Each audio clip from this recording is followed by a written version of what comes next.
The most addictive games of all time, when playtime becomes a way of life. Welcome to the top 5.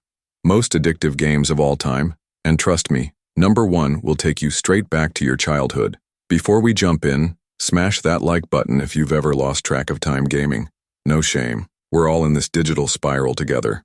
Some games entertain, some games impress, but a rare few consume us. They steal our hours, hijack our sleep, and blur the line between real life and pixels.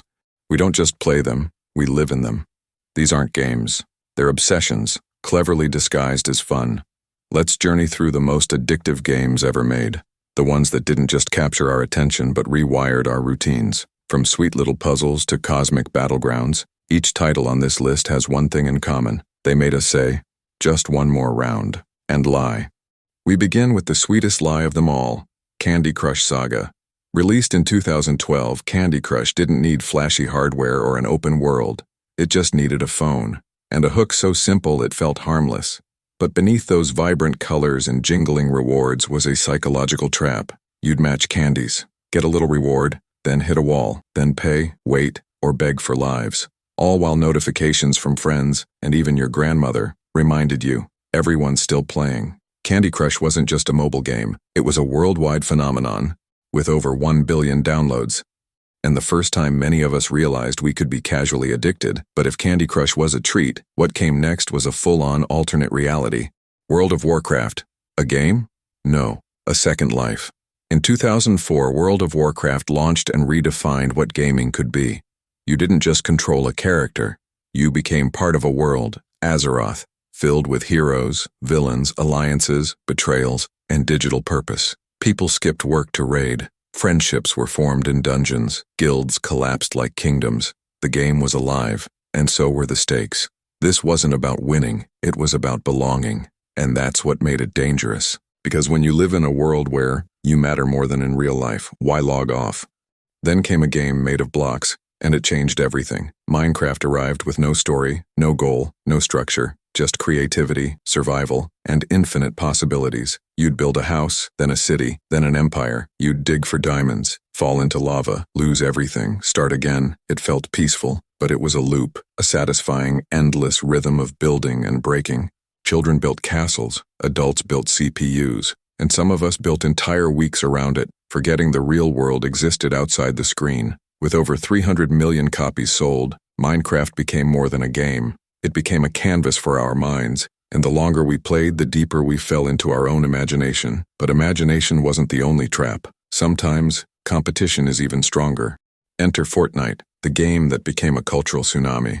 What began as a quirky battle royale in 2017 exploded into something far bigger. Fortnite wasn't just about winning, it was about style. Skins, dances, Marvel heroes, concerts in the sky. The game blurred lines between play, party, and pop culture. You logged in for a match, but stayed for the experience. Seasonal updates, live events, entire narrative arcs unfolding mid-battle. And because it was free, fast, and everywhere, it spread like wildfire. You didn't need to like Fortnite to play it, you just needed friends who did. And then we arrive at the origin of it all. The simplest game, the most powerful, Tetris. Created in 1984, Tetris had no story, no characters, no world, just blocks, falling, faster and faster. And yet, it's been downloaded over 500 million times. Why? Because it's perfect. Every shape that doesn't fit becomes your mistake. Every row cleared is your reward. There's no end, only the pressure, the rhythm, the trance. They call it the Tetris effect. When you start seeing the shapes everywhere, even in your sleep. A game that takes over not just your time, but your mind. And decades later, it still owns us. But of course, addiction isn't only found in the top 5. Some games came close and deserve to be remembered. PUBG, the raw original that gave us the battle royale craze. A frying pan never felt more powerful. Call of Duty, Warzone, you win, you lose, you rage, but somehow, you're still queuing for another match. League of Legends, the most frustrating addiction you can't walk away from. Tilt is real. Among Us, a social experiment in trust, betrayal, and calling your best friend sus to their face. Each of these titles proves a simple truth. Addiction in games doesn't come from graphics, or budget, or hype. It comes from connection, from dopamine, from the endless pursuit of something just out of reach. So what do these games teach us about ourselves? Maybe it's that we crave achievement. Maybe it's that we love to escape. Maybe it's that we're just wired to chase one more win. one more block, one more level. But whatever the reason, these games didn't just pass the time, they became part of who we are. So, how many have you played? Did one of them cost you a full night's sleep or a full semester? Is your all-time favorite missing from the list? Tell us in the comments. Let's settle the debate. What's the most addictive game ever made? And if this list made you feel seen, hit like, share it, and subscribe for more deep dives into the games that stole our time and gave us memories we'll never forget. Because in the end, these games didn't just make us players, they made us dreamers, builders, competitors, survivors. They didn't just lift our thumbs, they lifted our imagination.